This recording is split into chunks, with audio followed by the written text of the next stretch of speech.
on, 16. Come on, 16. Ha! Eat broadsword, you orc scum. Okay. Okay. By one. No modifier. Okay. The broadsword is, 8? 8. 8. Seriously. 1 point of damage. Okay. Not so much a hack or a slash or cleave, so much just sort of an annoying tickle. Well, that's yeah, okay. Oh, hey. Uh, just a minute. Yeah, no, I got it. Yeah. Cheetos.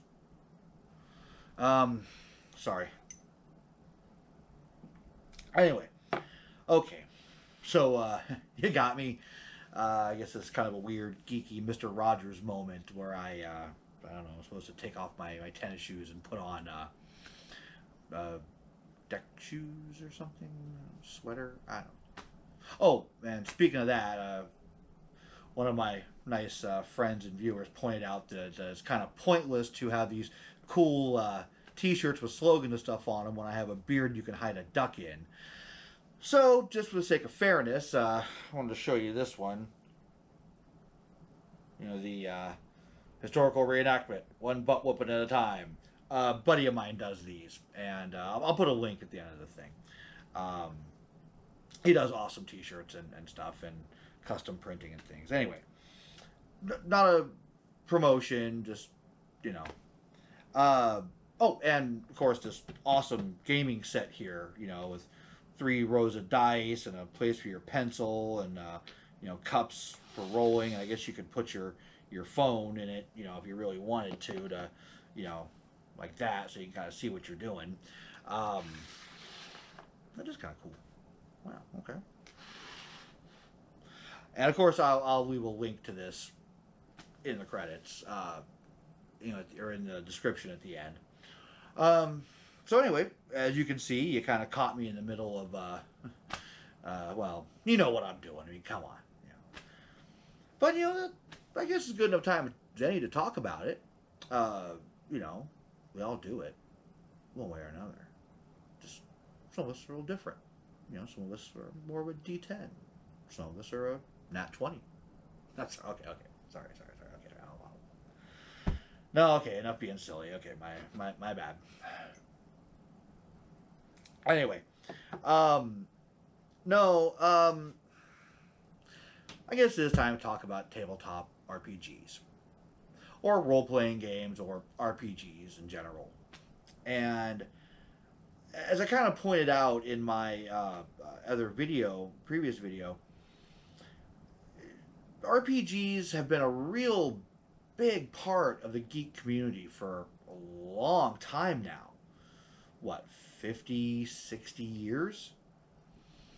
Now whether there's argument about what the first one was. You know, some people say they were playing word games in literature classes in various universities, Harvard and whatnot. And of course, everyone points to chainmail, which was a precursor to Dungeons and Dragons, and then advanced D&D, which made Dungeons and Dragons basic D&D, and then your various colored boxes: red, blue, green, turquoise, amethyst, speckled. I love the speckled box. But you know, as I was saying in my more enthusiasm video about the sort of big RPG boom that happened in the 80s and 90s, and the cool thing about RPGs is that, like I was saying, it kind of lets you be part of the adventure. You know, instead of kind of passively, and don't get me wrong, it's fun, you know, to read novels and comics, to sort of passively, voyeuristically, vicariously, other really big words that end in E, I guess, take part in these grand adventures. You get to take part in the grand adventures. All it comes down to then, besides whatever ghosts maybe cruising around your house, is what game you're doing, what system. I guess if you're running a GURPS or some system like that, you don't really matter. D20 doesn't matter. But for a long time, there was very specific and varied types of tabletop role playing games. You know, you had your basic hack and slash dungeon crawlers, and you had, you know, giant sci-fi epics, and you had, you know, post-apocalyptic, and you had superheroes and spies and gangsters and cowboys. All that was just from TSR. Many derivatives. You know, you had space opera and traveler if you were into, you know, soaring the galaxies and whatnot. Until eventually these, there's probably been more than one how many Star Trek RPGs have there been? At least one. I know a couple. Then of course you had Star Wars. I think it's in its 5th or 6th edition now. You had supernatural ones. All the stuff by World of Darkness. Vampires, mages, werewolves, left-handed plumbers, hunters, whatever they had. Many and various things. And it was big. Yeah, and again, I keep bringing up the stereotype of the lonely nerd in the basement and Cheeto dust, Mountain Dew, whatever. Okay, fine. You know, before Stranger Things made it cool. But that kind of was a thing. It still is a thing. Although now with the current Cyrus, if you're not living with your team members, you know, I guess you're doing it over Skype or Zoom or whatever the kids are using these days. But going these places and doing these things was a very, well, still is, but was a very popular form of escapism. It let you get out and sort of, in your imagination, experience these things, have these triumphs, tragedies, comedy, whatever your particular thing was, based on whatever system you were doing. And again, there was a million and one systems out there, whether it came from a big company like TSR or Steve Jackson or R. Talasaurian or Chaosium or, you know, whomever. You could find something that fit you. Whether it, you know, is just standard, like I said, hack and slash, dungeon crawling, sword and sorcery, or something rather esoteric, you know, you're all crustaceans trying to do whatever it is crustaceans do when they're not on deadliest catch. I don't know. But again, and it was an activity also you did with others. Yeah, there were a few solo adventure things, you know, that you would use the invisible ink pens, you know, the whatever it was, lemon juice, you know. If you roll a 5, you do this box. Kind of like a choose your own adventure. And choose your own adventure is in and of itself a one-player, you know, solo RPG. Still very popular. I think I have some around here somewhere, and I know that I loved them as a kid. And if you haven't seen them and done them, I highly recommend them. A lot of fun. You know, and I think you can find them online, you know, as just text-based, as a PDF or something. But anyway, to bring it back around, as I often do, that if you haven't, again, also, if you haven't tried, for whatever reason, hopefully not because, you know, you think it's, you know, a waste of time or not going to be fun, because I almost guarantee you that if you're having fun, you're not wasting time. Maybe you haven't found the right flavor for you yet. You can check out drivethrurpg.com. I'll put a link in the description. And they have just tons and tons and tons. You can order the actual hard copy, or you can just download them as PDF to read on your tablet or your phone or, you know, whatever. Again, highly recommended. You can go in there and find all the classics and a lot of new stuff. I know on Kickstarter and Indiegogo and those kind of things, there are people who are putting up their new RPGs all the time. So, you know, again, take the plunge, take the swing, get together with some friends, hey, we heard about it. Well, why not give it a try? Start with a simple base system. And we used to have a running joke in my old gaming group. I don't care if combat's resolved by rolling dice or reading tea leaves, as long as I get to act. And that's fairly true, because, as I often say, like most content creators, I do love the sound of my own voice. But, and again, the experience of it, especially the experience that you have with your friends. You've been hanging out with your buddies, and you're watching a movie, and hey, it's all cool, and oh great, and you're all friends, and hey, it's cool, and you get to have this emotional ups and downs, and same thing, except now you're the one calling the shots.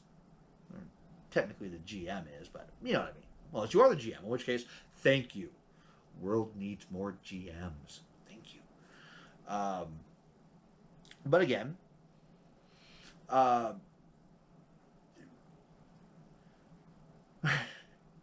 sorry, I've got all these things running through. I've been gaming for a long, long time, and just the stories, the silliness, the that one roll that either makes the one.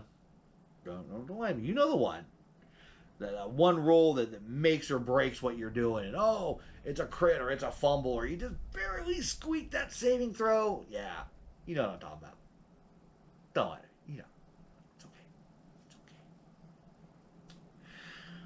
But if you don't know, if by some chance you don't, it's just not your thing, I guarantee you, I can pretty much guarantee you, whatever your thing is, there is an interactive role-playing system for it.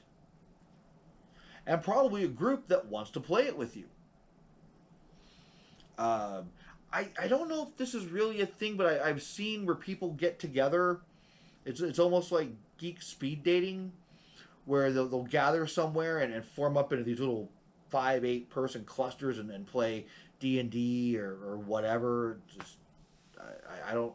I've heard of that, but I've never actually seen it. If that's a thing and that's your thing, awesome. Very performative in that way. But if it's just you and one or two friends, or 5 or 6 friends, or how many friends, want to sit down for an evening of paranoia, you'll probably end up laughing a lot. Bunnies and burrows, not so much. But that's okay. That's kind of the nature of the thing. And like I said, there's probably, even if you're coming from another fandom, hey, I'm into anime, there are anime-based games. Hey, I'm coming in from MCU. Well, there's been several superhero games and some that are specifically Marvel. Same with DC. And some that are just generic superhero-y. Champions has been around forever. A little dice heavy, in my opinion, but still very good game. You come in from Star Wars. Well, there's a Star Wars RPG. There's a Star Trek RPG. There's a Doctor Who RPG. I think 2 or 3 different Doctor Who RPGs. And beyond that, even subsections, of what type of fantasy, high, low, middle, whatever. There's something out there. Someone has either written a specific game for it, or they've written a D20 companion, or they, like when Fallout. I think it was Fallout 2. Anyway, it was supposed to release with a GURPS edition. GURPS stands for Generic Universal Role Playing System, GURPS, and by Steve Jackson Games. And that way you could take a generic basic set of rules with certain, difference between a broadsword and a Bowie knife. You're going to go from D&D to like cowboys. They were going to do a GURPS supplement for Fallout. And if I remember correctly, there was a bonus disc that was supposed to unlock a couple of missions. Fallout 2 or Fallout Tactics. Anyway, there was a bonus disc that you could get that was supposed to have unlock a couple of missions and have the supplement on there. Well, the thing was, they never took it off, as far as I'm aware. which means you can probably find it online anywhere if you actually want to play Fallout with pen and paper, on a thing. Um, anyway, little piece of trivia there for you. Uh, and if you want to play cars that shoot at each other, well, Steve Jackson has Car Wars, and Games Workshop had I think it was Dark Future, and there's all kinds of things. There's even sort of a role playing aspect that goes with it. There was even a role playing game for BattleTech, I think. When your person is not running around in a 10-story tall walking tank with PPCs and LRMs and whatever. There have been RPGs for. There was actually one for Warhammer Fantasy that wasn't bad. There have been a couple for Warhammer 40k, but personally, they're not to my taste, but they're good for them that like them. From what I understand, they're solid gaming systems. So, and like I said, if you don't exactly find one of them, you probably can. Or if the game system doesn't quite fit what you want it to do, you can always pick up a universal, like D20 or GURPS. And, a little fudgy here, a little fudgy there. Katana versus a broadsword versus chainsaw, whatever, versus chainsword. And off you are to the races. So, and again, the point of adventure is experiencing new things, learning new things, listening to your dog snore, wherever the dog is. I think he's behind the couch. Sorry. Weird things interrupt you when you're trying to film. I got ghosts and I got dogs snoring. But anyway, so before I get any more distractions, I just kind of want to put it out there, that from the 70s when it started, people getting together to sort of have the adventures they were reading about, up through the huge explosion in the 80s of all kinds of games, almost anything you could think of, going in through the 90s now. Because the problem always was, you can come up with a great game system, but getting published, well, that was, you had to know somebody, you had to make books, you had to try and sell them. Now you put your stuff up on something like Drive-Thru RPG and boom, that's the money. Again, I'll put links in the descriptions for all this stuff. And, and getting together and rolling dice and eating Cheetos if you're so inclined. You don't have to eat Cheetos. You don't have to drink Mountain Dew, although it helps a lot, actually. Good, clean fun, as they used to say. And of course, there's all the old saws about, well, it helps sharpen your team building skills and your problem solving skills and your basic arithmetic and so on. Actually, these days you don't even need dice. You can get a program for your phone that that does random number generated dice stuff. But some people kind of like the traditional, literally. I don't know why they ever called it pen and paper. Well, someone you knew ever used a pen, but I guess pencil and paper just sounds that extra syllable somehow messes people up. Ooh, poltergeist. Anyway, one of us going to come through on the camera. Anyway, so you're kind of getting the real fog here. You're the fat old geek on his couch talking about stuff with hopefully noises going on. I'm not quite the slickest act on the block yet, but I'm getting there and I'm trying. So, at any rate, as I often say, I am a semi-professional. However, I really recommend that you try this at home. Especially this, what we're talking about today. Go out and give it a whirl. And if not this, then, whatever your thing is. Be it comics, be it video games, be it, so on and so forth. Just get out there, follow your passions, do your dreams, do what you love.